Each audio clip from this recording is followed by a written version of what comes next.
When giving a presentation, how do you make your audience feel? That's just one of the things we'll be discussing on this episode of Talking Talks.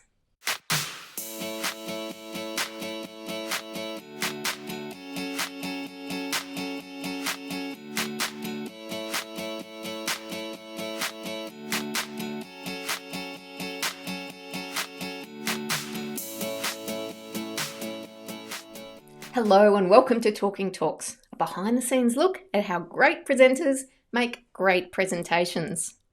I'm your host, Bri Williams, and today we are joined by George Elerick. George is the founder of Nudge Culture, a consulting firm that seeks to optimize the human experience.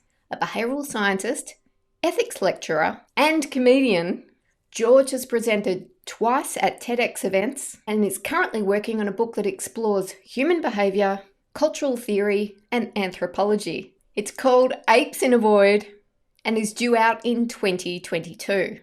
This should be fascinating, so let's get started. George, a very, very warm welcome, and I'm really excited about our conversation. Now, I've noticed a couple of your pursuits outside of behavioural science, which we might get to, are rock climbing and stand-up comedy. So I'd really love you to invite you to share why those hobbies and why rock climbing and stand-up comedy, if anything, what they've taught you about being on stage and giving your behavioural science talks.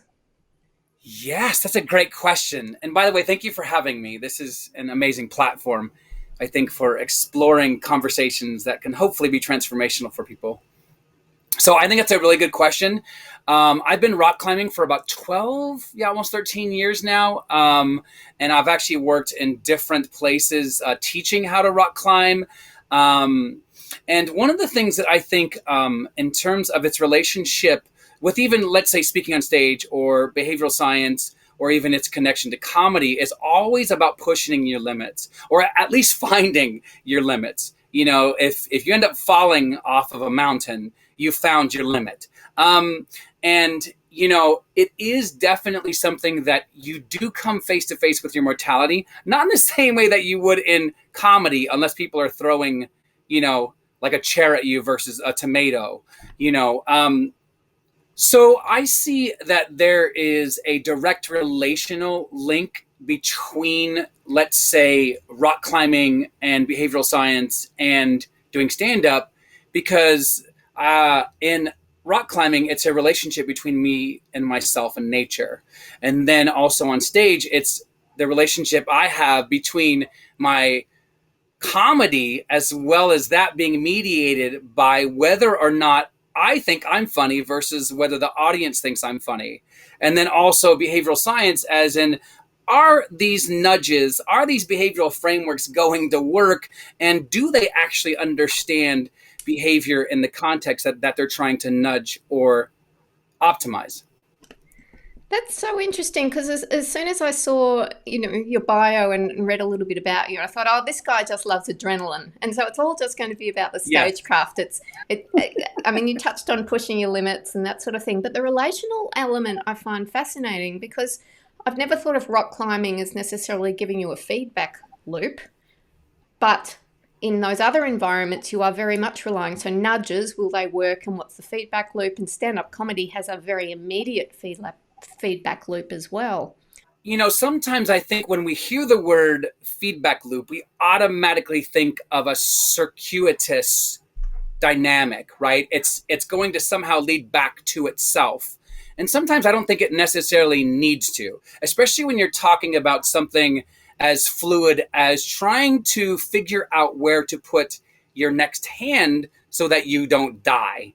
And so that feedback loop is not as forgiving as, let's say, someone who is working with a CEO in a traditional employment context, where you can have the option to iterate and optimize and practice again.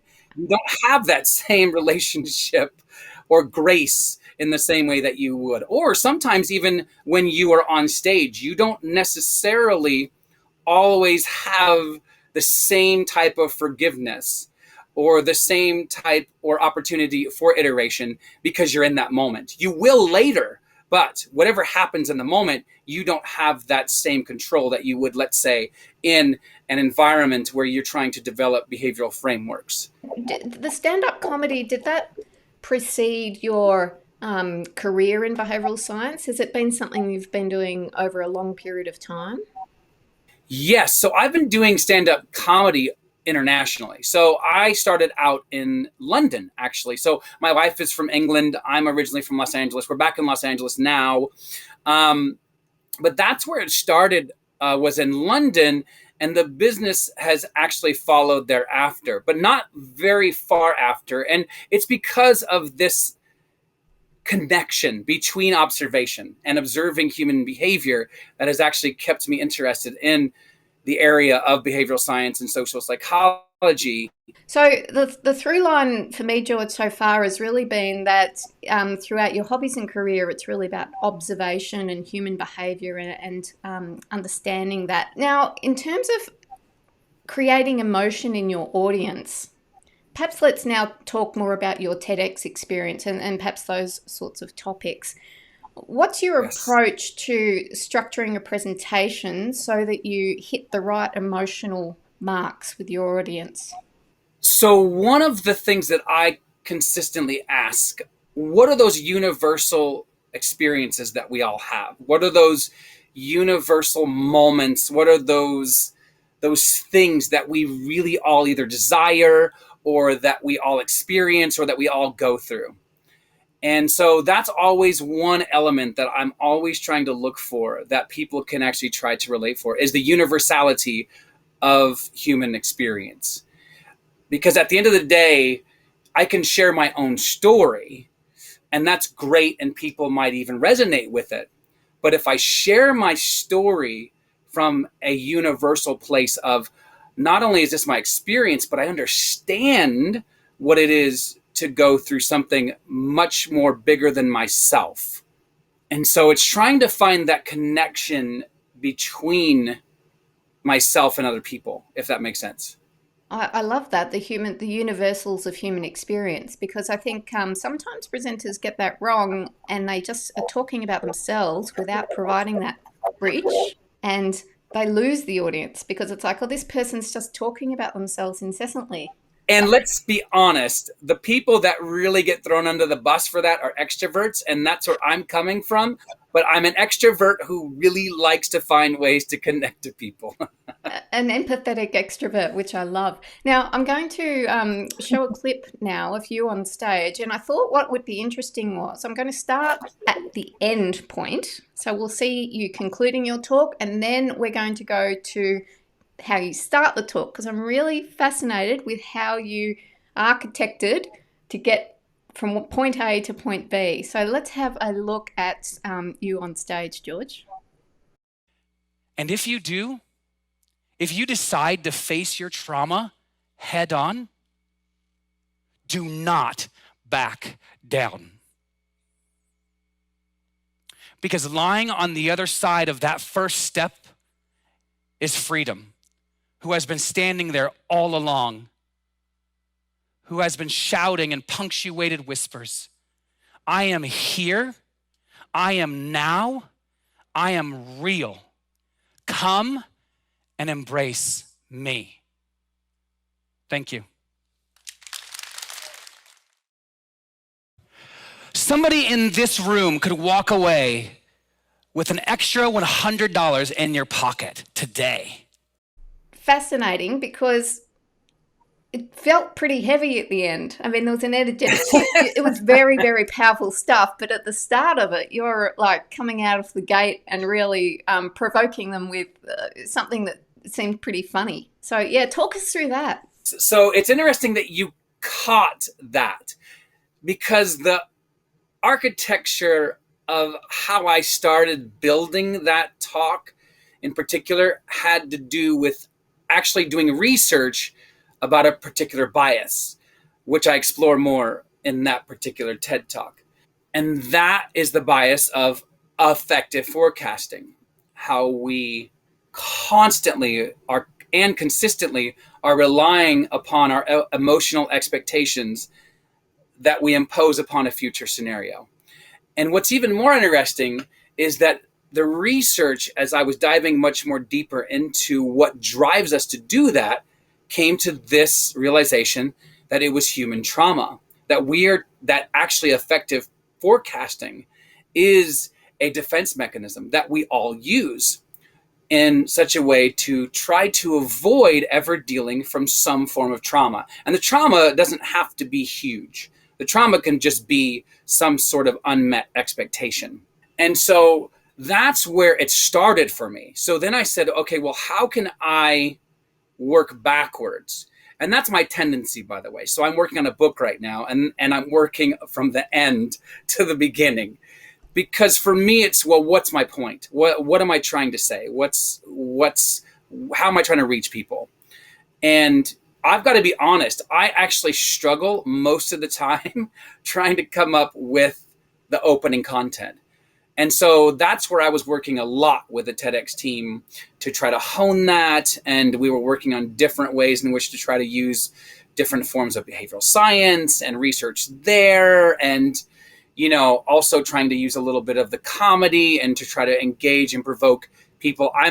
This is going to sound really weird, but I'm actually a huge fan and endorser of provocation. I don't mean the person who's trying to provoke for the sake of just provoking, but using provocation in a way in which to wake people up. Because most of us are on default. I mean, both of us are in the behavioral science world. I'm sure that we can agree that human behavior relies on the default, And so for me, that's where I think the beginning began, was because I was trying to invoke or get people to wake up, essentially. Look, I think that's so key. You're speaking my language, George, because I think firstly you talk about what's my point, and I think the more we can ask "so what" when we're developing materials, the more helpful it's going to be to get us out of our own head and back to the audience. What's their takeaway going to be? So I think what's my point is genius. So I think a lesson for anyone watching is, if you're crafting your presentation with the end in mind, what's your point? What do you want them to leave with? And then, yes, the provocation, it's something that I've been thinking a lot about, because as you described, people are in a status quo, they're in an inert state, and there needs to be a level of tension to draw them out of that. In fact, do you have any reflections on joke telling or comedic architecture that, because I imagine there's some connection points between how comedy provokes people as well. And for me, and I know that this is going to differ per comedian and comedienne, and I think at the root or the heart of comedy is the desire to provoke, the desire to rethink things from a different perspective, the desire to reframe things, and the desire to give people new perspectives. At least that's me. I know that there are some people who just simply use provocation for the sake of provocation. And so for me, I'm always looking at the deeper, what's the purpose behind this joke? What am I getting at when I'm telling this joke?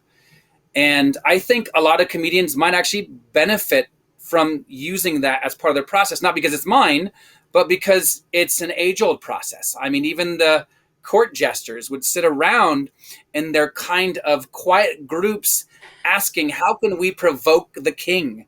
And it is one of those things where we need to be asking much deeper questions about what it means to be human, and what it means to, why are we keeping the status quo? Why are these lines of delineation so strict on this particular issue, but not over on this issue, and to kind of provoke curiosity at the end of the day. Yes, there's tension and then the release of tension. And in comedy, the tension release is laughter, but often on stage it might be a different emotion as well. Also, let's have a look at how a couple of ways you introduce yourself. So we're going to be seeing one we've just seen, and then I'll contrast it with one of your other TEDx talks, and I'll get you just to reflect on how you decide to introduce yourself, because you've mentioned that the hardest part is the start. Somebody in this room could walk away with an extra $100 in your pocket today. We as a human species have had an extremely perplexing relationship with children. Yeah, so quite a different approach in both scenarios. Perhaps you've talked about provocation as it relates to the first one. Tell me about the second one and why you decided to start your TEDx talk in that way.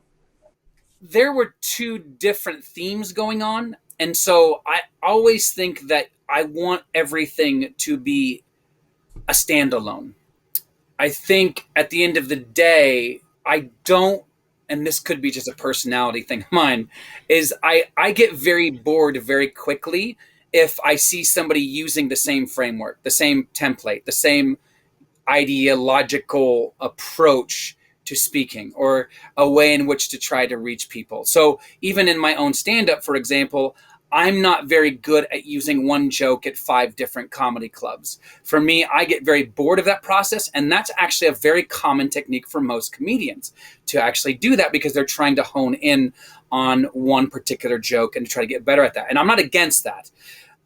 But at the same time, I think for me, I'm always looking at, okay, what is the point of this speech, and what am I trying to get across here, and how can I use provocation to wake people up to this particular subject or issue, versus rather than using somewhat of some sort of same structure in place. So that's really what I think is guiding a lot of my choices when I'm choosing some sort of introduction, is trying, one, to be relatable, but two, how can I get people to think about what is guiding our choices, whatever the issue is.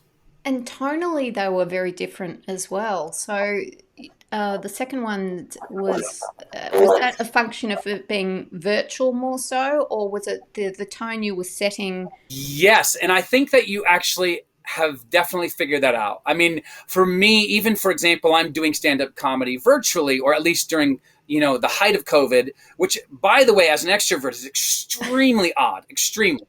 I mean, and, as somebody who studies, conversations and speeches, I'm sure that that there's a very valuable element when you can connect with people in real time.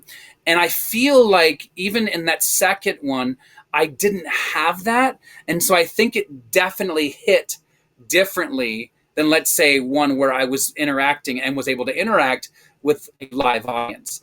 And there was even a lot more improv, let's say, for example, in the first speech, which was a live audience, versus this one, which was extremely memorized, for lack of a better word.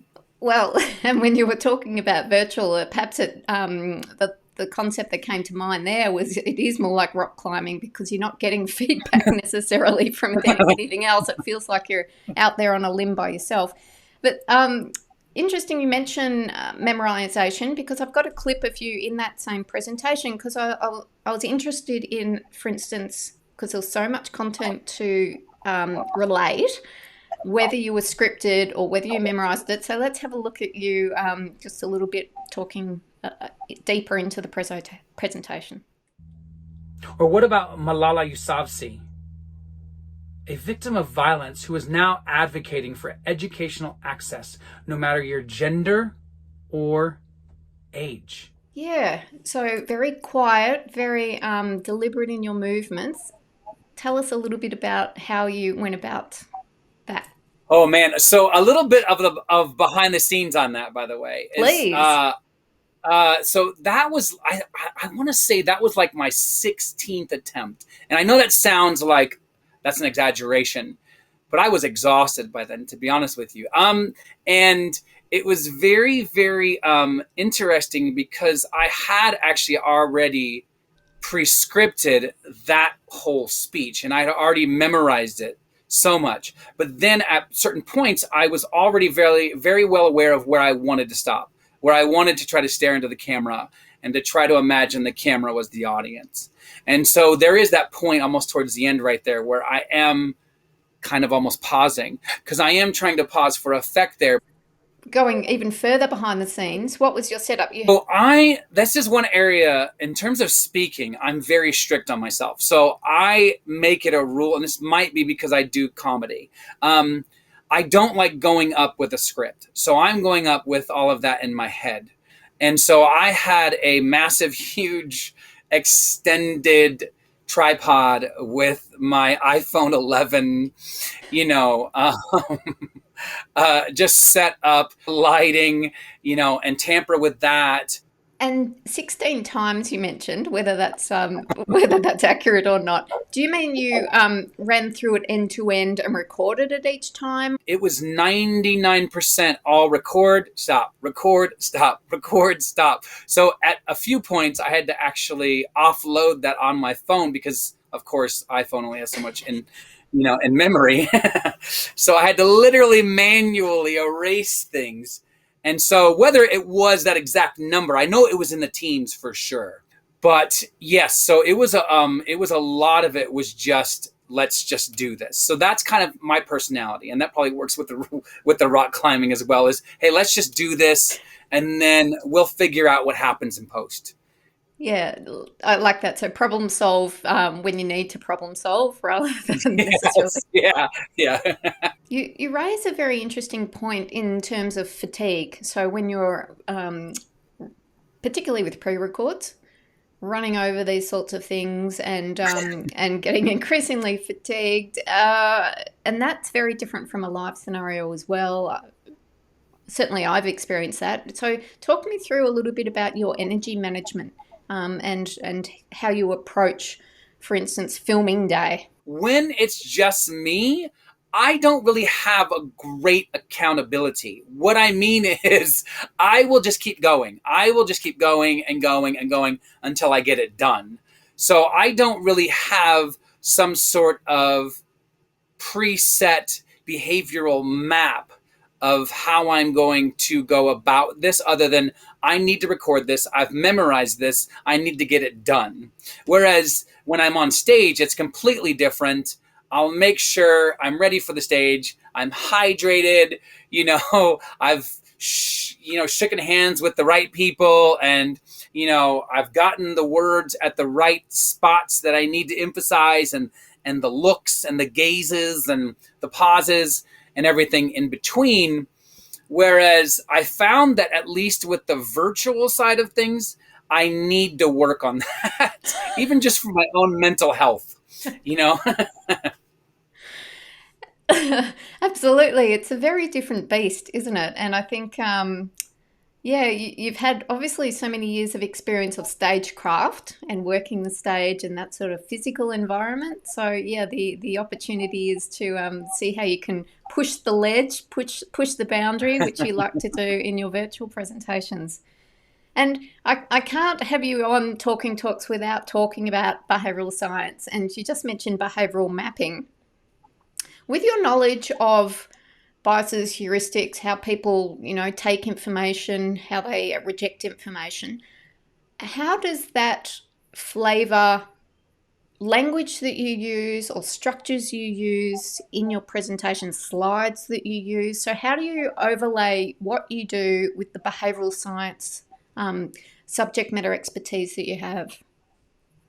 Yes. So one of the things that I'm a big advocate of, that I did not really actually have the back knowledge of until getting into behavioral science. And so I was speaking for years prior to even getting into behavioral science, is this realization that the research is showing that people don't really respond to, let's say, a typical motivational speech in the same way that they would, where a motivational speech might end with, this is how you change your life, and here are the 3 steps to do it.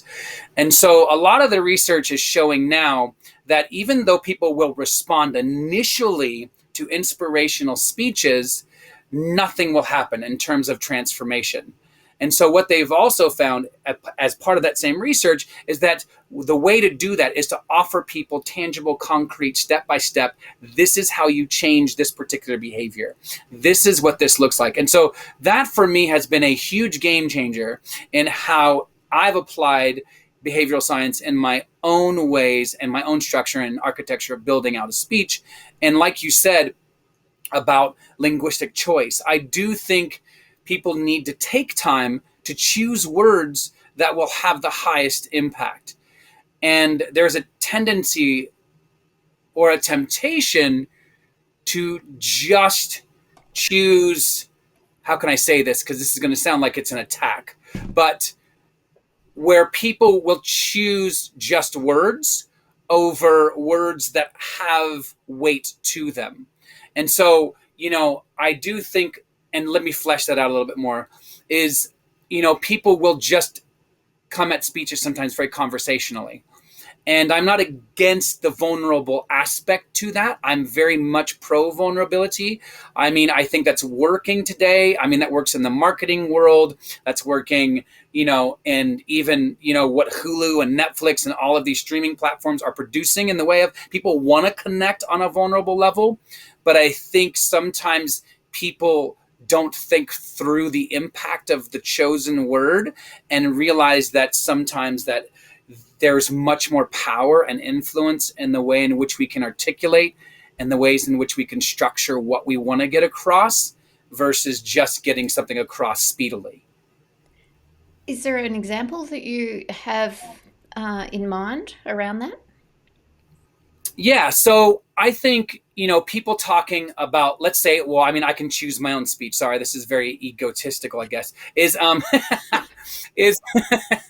that is so awful, by the way.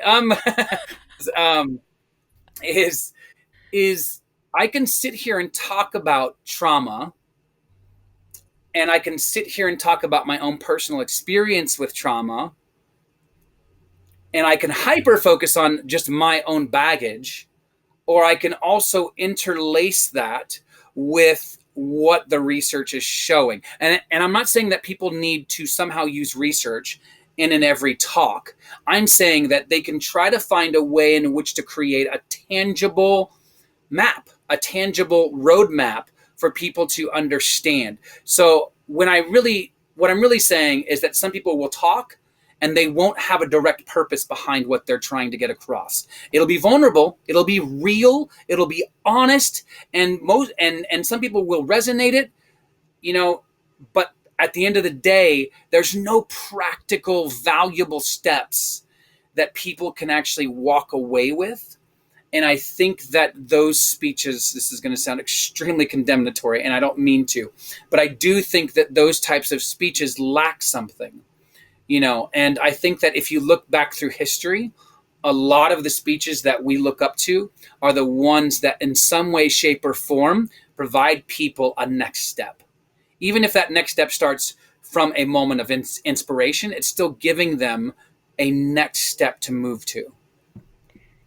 George, I think that is so spot on. And we started our conversation around emotion and how we might look at creating emotion in our audience. But I think your point for me that's resonated it has to end with the so what. So what about that? I mean, we can create emotion, but where do we take people with that? How do we give them a next step so that they not only enjoy or resonate with the talk, but we give them somewhere to go? Now, unfortunately, that's all we have time for in this Talking Talk. So what I'd love to do, if people want to get in touch with George, this is probably the fastest way to find him. Go to LinkedIn and you will find George right there, because he has a couple of different websites that you can click on from there. Of course, you can find me at briwilliams.com as usual. But George, I want to thank you from the bottom of my heart. This has been a very humorous but insightful conversation, and from one behavioural science nerd to another, thank you so much for your time on Talking Talks. Yeah, thank you, Bri. Thank you for your patience. Thank you for your hospitality.